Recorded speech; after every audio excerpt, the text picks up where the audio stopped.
A lioness watched two golden retriever cubs shivering against a concrete wall.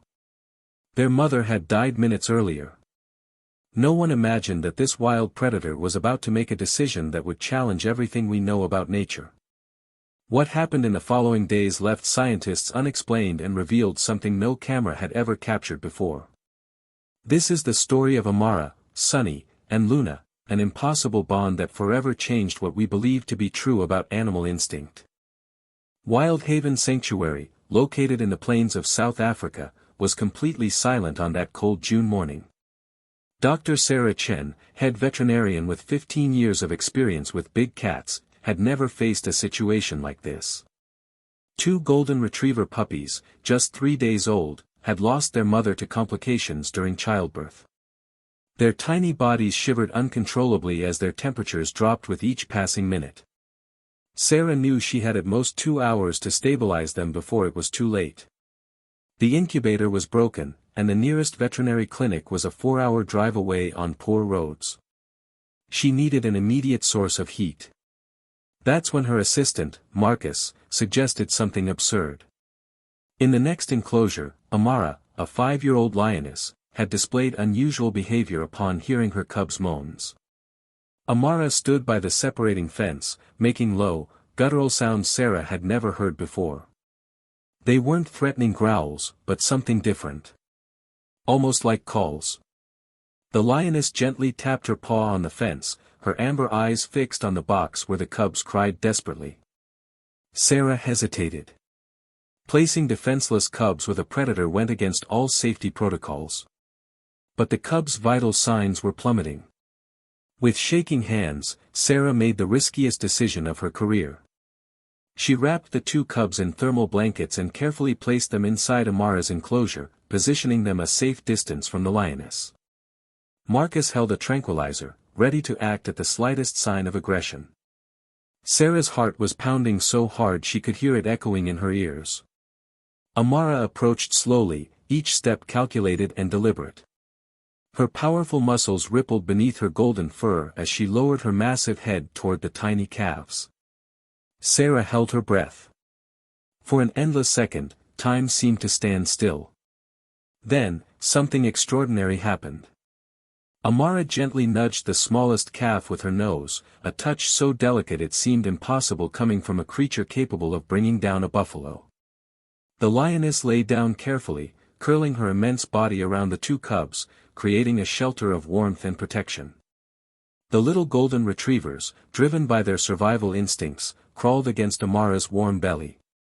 Their small paws moved weakly as they sought comfort. Amara began licking them with her rough tongue, cleaning them and stimulating their circulation just as she would her own cubs. Sunny and Luna, the names Sarah had given them moments before, were now in the care of the world's most unlikely mother. The first night was critical. Sarah installed 4 security cameras inside Amara's enclosure, strategically positioned to capture every movement. She didn't sleep. Her eyes remained glued to the monitors, observing every detail, every breath, every shift in position. Marcus brought strong coffee every hour, but Sarah barely touched the cup. The responsibility of what she had done weighed on her shoulders like a rock. During those first hours, Amara never left the cubs for a second. When Sunny began to whimper, she immediately adjusted her position, bringing him closer to her warmth. When Luna moved a few inches away, Amara gently pulled her back with her giant paw, using only the soft pad without extending her deadly claws. It was like watching a perfect choreography of maternal care, performed by a creature that theoretically should view those cubs as prey. At 5 in the morning, something remarkable happened. Cameras captured Amara slowly getting up, making sure not to disturb the sleeping cubs. She walked to their water trough, drank quickly, and then ran back, as if afraid to leave them alone for too long. Sarah noticed that Amara was acting exactly like a new, anxious mother, unable to leave her babies even to attend to her own basic needs. When dawn finally arrived, the cubs were visibly stronger. Their body temperatures had completely stabilized. Sunny even tried to open her still closed eyes, her tiny paws pushing against Amara's warm belly. Sarah felt tears stream down her face. They had survived the most dangerous night of their lives. But what surprised her most was Amara's behavior in the hours that followed. The lioness began doing something that completely perplexed Sarah. She would take small pieces of meat from her morning feed and place them near the cubs, gently nudging them with her snout. The cubs were obviously too young to eat meat, but Amara seemed to be trying to feed them the only way she knew how. When the cubs ignored the meat and continued searching for milk, Amara changed strategy. She began licking her own fur and then the cubs, as if trying to transfer nutrients through saliva. Marcus, watching beside Sarah, murmured in disbelief. This wasn't just basic maternal instinct. Amara was actively trying to solve a problem, adapting her behavior to meet the specific needs of these cubs. She was learning to be a mother to an entirely different species. Sarah grabbed her tablet and began documenting each behavior. She knew she was witnessing something very few humans had ever seen. Amara's emotional intelligence was revealing itself in ways that defied everything animal behavior books taught. On the third day, something completely unexpected began to happen. Sarah was preparing special puppy formula when Marcus urgently called her into the monitoring room. On the screens, they observed Sunny doing something extraordinary. The little golden retriever puppy was making a high-pitched, short sound, almost like a meow, instead of the typical bark of her breed. And even more shocking, Amara responded immediately to this sound, as if it were one of her own puppies calling for her. Luna also began exhibiting unusual behaviors. When she moved around the enclosure, she didn't walk like a normal dog. Her steps were more cautious, almost stealthy, her paws touching the ground with a deliberate softness reminiscent of a feline's silent gait. Sarah realized that the puppies weren't just being cared for by Amara, they were absorbing and imitating her behaviors. It was as if they were learning a second language from birth. But the real surprise came when Sarah reviewed the previous day's nighttime footage. At 3 a.m, when the sanctuary was completely silent, the cameras captured something stunning. Amara was teaching the cubs. She crouched low, positioned her body in a hunting stance, and then moved slowly, watching to see if the cubs followed her. Sunny and Luna, still wobbly on their frail legs, tried to copy the lioness's movements, dragging their bellies along the ground in adorable attempts to crawl like predators. Sarah froze the image and zoomed in. She could see something in Amara's eyes that went beyond instinct. There was intention, purpose. The lioness wasn't just keeping her cubs warm and safe, she was actively educating them, imparting knowledge the only way she knew how. It was behavior Sarah had never documented in her entire career. Lionesses teach their own cubs to hunt, but there had never been a record of a lioness trying to teach another species. Over the next few days, the phenomenon intensified. Amara began bringing objects to the puppies, small twigs, smooth rocks, even her own environmental enrichment ball. She nudged these objects with her nose, encouraging Sunny and Luna to interact with them. When the puppies bit the twigs, Amara watched closely, sometimes correcting their grip with gentle touches of her paw. It was a primitive form of teaching, but it was unmistakably teaching. The most fascinating thing happened when Marcus accidentally dropped a tray outside the enclosure. The sudden, loud noise startled the puppies, who began to bark instinctively. But within seconds, they stopped barking and emitted that high-pitched meowing sound they had developed. Amara immediately positioned herself between the puppies and the source of the noise, growling low and protectively. The puppies cowered behind her, completely silent. Sarah realized that not only was Amara teaching the puppies, but the puppies were also teaching Amara. They were developing a shared language, a hybrid form of communication unique to this unlikely trio. In the second week, Sarah decided it was time to begin socializing the puppies with other dogs. Standard protocol required puppies to have regular contact with their own species to develop appropriate social behaviors. She brought Bella, an extremely docile adult golden retriever who was experienced with puppies, for a controlled encounter in the adjacent enclosure, separated only by a viewing grid. What happened next left Sarah completely stunned. Sunny and Luna showed no interest in Bella. When the dog approached the gate, wagging her tail amiably, the puppies backed away and positioned themselves behind Amara, watching Bella warily and suspiciously. Bella barked softly, an invitation to play, but the puppies didn't respond with barks. Instead, they emitted the high-pitched barks they had developed, and Amara immediately placed herself between them and the gate, completely blocking Bella's view. It was as if the puppies didn't recognize another dog as part of their social group. Sarah was worried. She needed to ensure that Sunny and Luna developed proper canine identities, but they were clearly identifying as part of Amara's family. Over the next few days, she tried several different approaches. She brought in dog toys, played recordings of puppy barks, and even allowed Bella to sit for hours next to the crate. Nothing worked. The puppies remained indifferent to all canine stimuli but responded instantly to any sound or movement from Amara. It was then that Sarah had an idea. If the puppies were learning from Amara, perhaps Amara could learn from the puppies too. She began a bold experiment. During feeding times, Sarah called the puppies by name using basic dog commands: sit, come, stay. She rewarded the puppies with treats when they obeyed. At first, Amara simply watched curiously, her head tilted as she processed the strange, repetitive sounds. But on the 5th day of training, something miraculous happened. Sarah gave Sunny the come command, and the cub began walking toward her. Amara, who was lying a few feet away, stood up and also began walking toward Sarah. When Sarah said, stay, and Sunny stopped, Amara also stopped immediately, looking at Sarah expectantly. Marcus, who was holding the camera, almost dropped it in surprise. The Lioness was learning canine commands through observation. Over the next few weeks, Amara became surprisingly responsive to basic commands.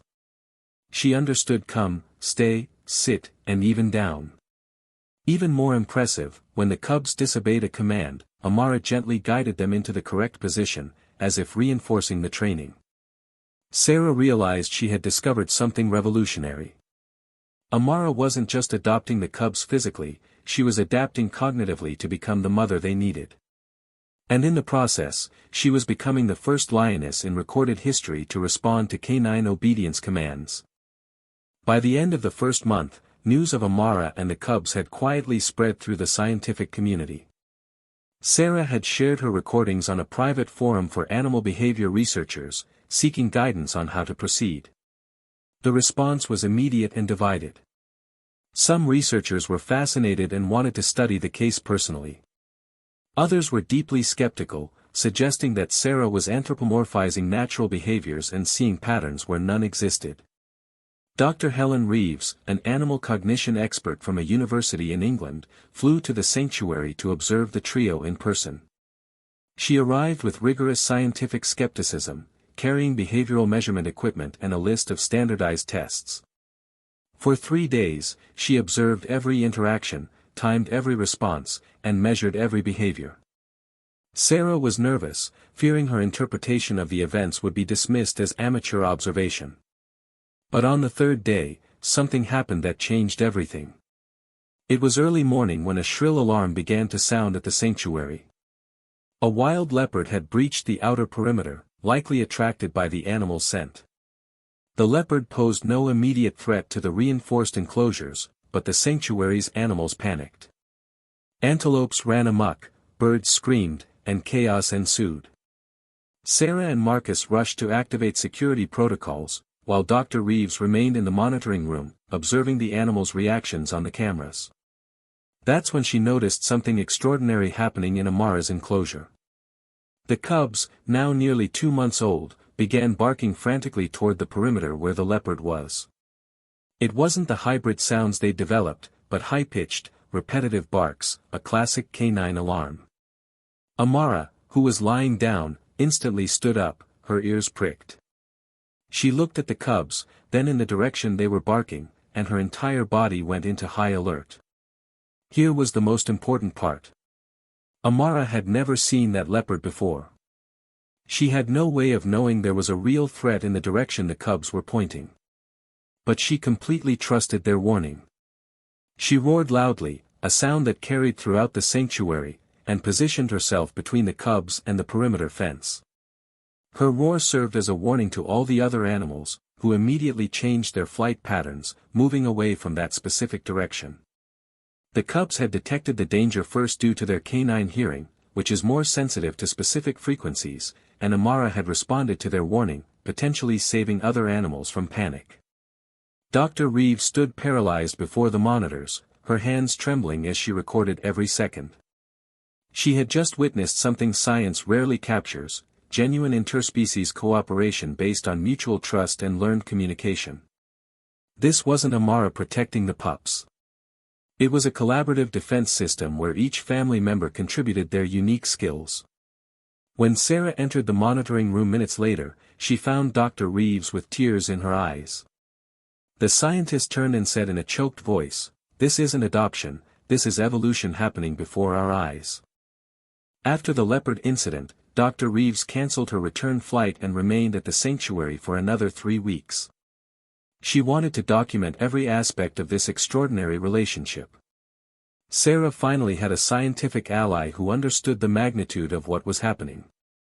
Together, they established rigorous observation protocols and began systematically mapping every behavior shared between Amara, Sunny, and Luna. What they discovered was even more surprising than they imagined.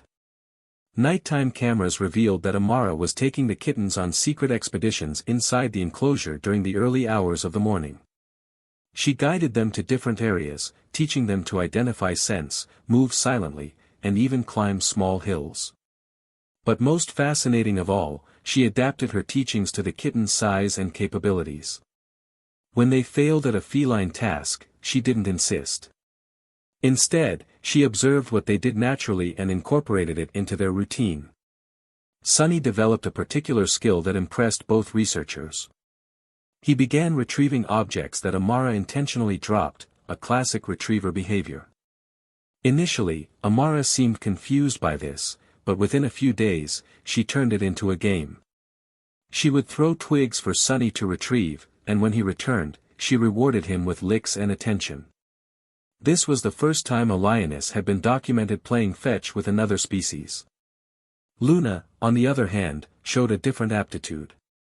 She was more cautious and observant, spending long periods simply sitting next to Amara, studying the lioness's every move.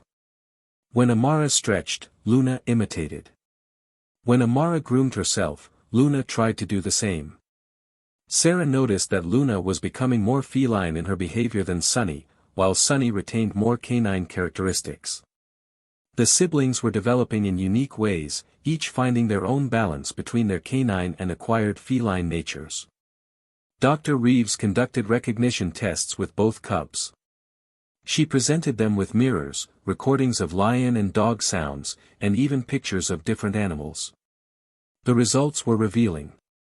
When exposed to images of lions, the cubs demonstrated recognition and comfort. When they saw other dogs, they showed curiosity, but not the familiar recognition that cubs typically display when seeing their own species. They saw themselves as part of Amara's family, not as dogs living with a lioness. But the most important test came when Dr. Reeves brought her own pet dogs to the sanctuary. She kept them at a safe distance but allowed Sunny and Luna to observe them for a full hour. Initially, the pups showed no interest. But then something changed. Sunny began wagging his tail timidly, a behavior he rarely displayed. Luna emitted a low, curious bark. They hadn't completely lost their canine identity. She was still there, dormant but present. Sarah felt immense relief. The pups were behavioral hybrids, yes, but they hadn't lost their essence. They were dogs who had learned the language of lions, and this dual knowledge made them unique, not lost. 3 months after adoption, Wild Haven Sanctuary made a difficult decision. Sunny and Luna needed to begin interacting more regularly with other dogs to ensure balanced social development. Sarah devised a careful plan. For 2 hours a day, the puppies would be taken to a separate socialization area where other calm-tempered dogs would wait for them. But there was one non-negotiable condition: Amara needed to be able to see them at all times. The first few encounters were tense. Amara would fidget at the gate, pacing back and forth, her eyes never leaving the puppies for a second. When a large dog approached Sunny too abruptly, Amara would roar loudly, a clear warning that made all the other dogs immediately back away. She was being the overprotective mother, unable to accept that her puppies needed to learn to interact without her. But something remarkable began to happen in the second week. Sunny and Luna began acting as translators between two worlds. When the other dogs played too chaotically, the puppies introduced more controlled, stealthy movements they had learned from Amara. When they needed maternal approval, they looked at Amara through the gate, and she responded with quiet sounds of encouragement. The puppies were building a bridge between two completely different worlds. Marcus noticed that the other dogs began to change their behavior when interacting with Sunny and Luna. They became calmer, more attentive, as if learning that there were other ways to play and communicate. A German shepherd named Thor, initially dominant and territorial, began following Luna around the space, imitating her quiet walk. It was as if the puppies were teaching feline skills to dogs, creating a new hybrid form of social behavior.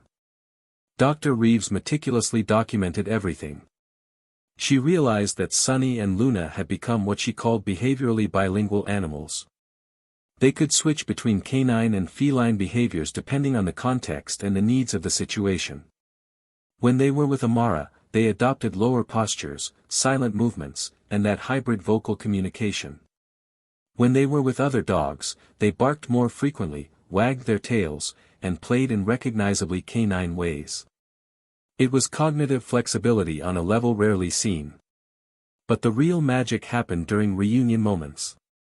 When the socialization sessions ended and the cubs returned to Amara, the lioness inspected them thoroughly.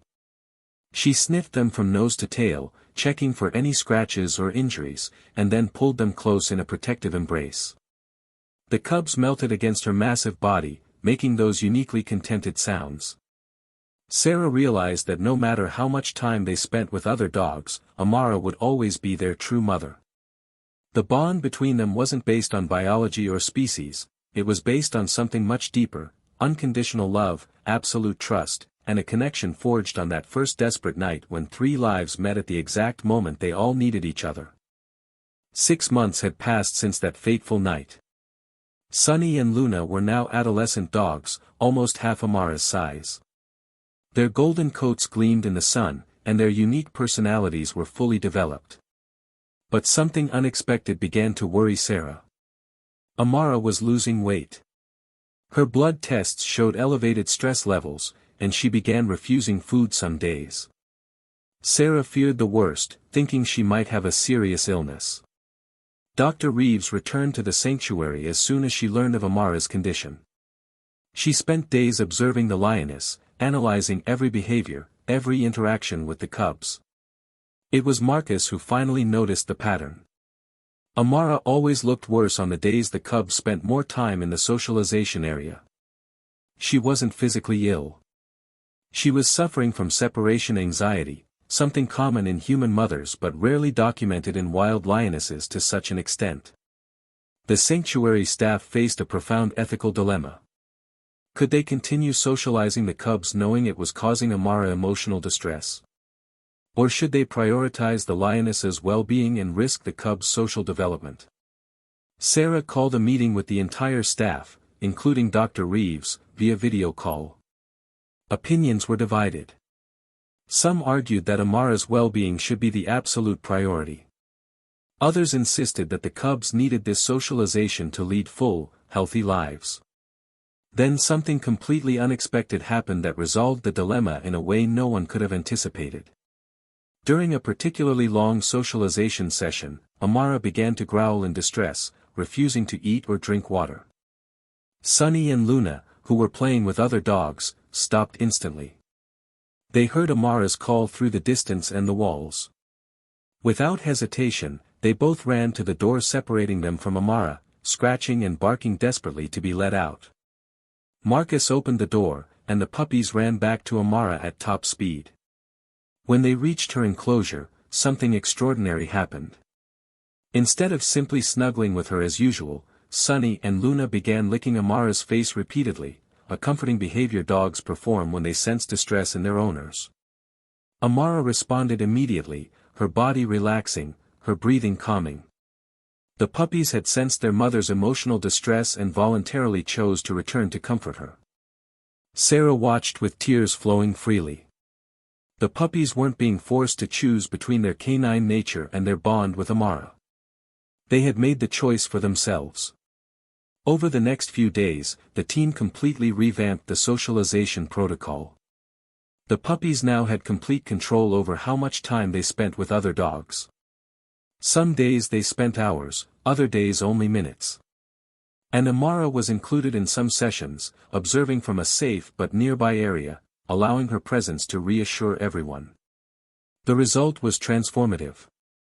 Amara quickly regained her weight and vitality. The puppies continued to develop socially with other dogs, but now without the emotional toll on their mother. And something deeper emerged from this experience. The sanctuary staff realized they had been so focused on protocols and proper development that they had almost forgotten the most important lesson Amara, Sunny, and Luna had been teaching from the beginning: true families find balance together, respecting the emotional needs of all members, regardless of their number of paws or species. A full year had passed since that night Sarah placed 2 dying cubs beside a lone lioness. Sunny and Luna were now magnificent adult dogs, with full builds and extraordinary personalities. They maintained that fascinating duality, shifting fluidly between canine and feline behaviors depending on the situation. But what impressed Sarah most was the unshakable bond that remained between them and Amara. Every morning, as the sun rose over Wild Haven Sanctuary, the same scene repeated itself. Amara would rise, stretch slowly, and her 2 golden children would immediately come to her side, snuggling against her still warm body. They would spend the first few minutes of the day simply together, in silence, as if renewing their commitment to each other each dawn. There were no roars or barks this time. Just 3 hearts beating in perfect synchrony. Dr. Reeves's work on Amara, Sunny, and Luna was published in peer-reviewed scientific journals, sparking passionate debate within the international animal behavior community. Some scientists questioned the methodologies, others celebrated the findings. But for Sarah, Marcus, and the entire sanctuary staff, academic debates were secondary. They had witnessed something that transcended science. They had seen love in its purest, most universal form. Sunny developed into a confident yet cautious dog, using his hybrid upbringing to become exceptionally adaptable. He could play with explosive energy with other dogs, but he also knew when to quietly observe, a skill few dogs of his breed possessed. Luna became more contemplative, preferring to spend long hours simply sitting next to Amara, sharing that comfortable silence that only true families understand. Both thrived in unique ways, proving that there is no single correct path to development.